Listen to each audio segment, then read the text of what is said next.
হইছে না হইছে সব 12 তারিখের পরেও বাংলাদেশে নির্বাচন, 12 তারিখ পৃথিবীর শেষ নির্বাচন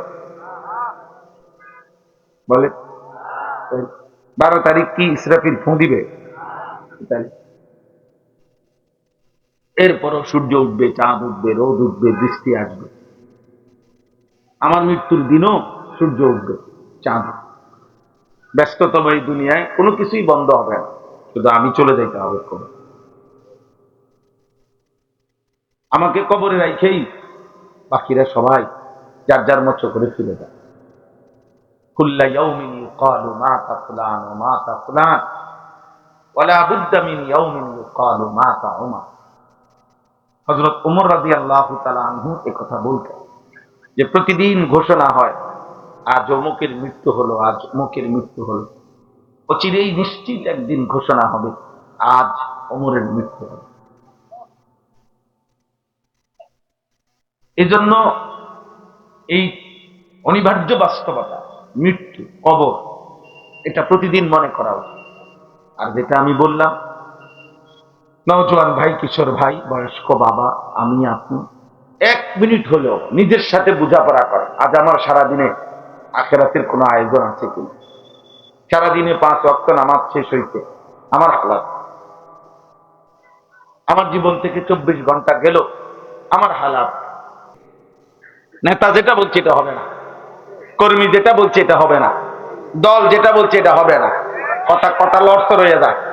গত সপ্তাহে একটা কইছে, ওনার একটা কয়, সামনে আর একটা। আপনি শেষ 12 তারিখ সকাল পর্যন্ত শুনবেন আরো কতটা আপনার কথা।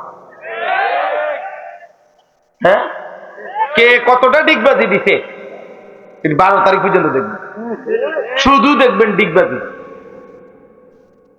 শুধু ডিগবাজি। শেষ পর্যন্ত আগামাথা পাইতেন না, খুঁজেও পাইতেন না। আমার আখিরাত আমার, আমার কবর আমার, আমার হায়াত আমার, আমার ভালো থাকে আমার আল্লাহর হাতে, দুনিয়াতেও আখিরাতে। আমরা স্বস্তি পাবো, নিরাপত্তা পাবো, সুখ পাবো, শান্তি পাবো, সমৃদ্ধি পাবো আল্লাহর পক্ষ থেকে। 12 তারিখের আগেও, 12 তারিখের পরেও। কার পক্ষ থেকে? কোন দলের পক্ষ থেকে? কোন দল, আমি বললাম তো যে যেই বিবৃতি দিতে আছে এক এক দল, আমার তো মনে হয় আশা করা যায় 12 তারিখ নির্বাচিত যারা হইব তারা 13 তারিখ জনগণের হাতে একটা একটা হেলিকপ্টার দিয়ে দিবে।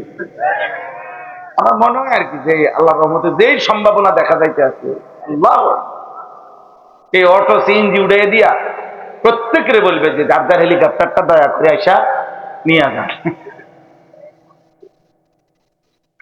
সবাই কি আকাশে উঠতে যান, নিচেরটার জায়গা থাকতো না।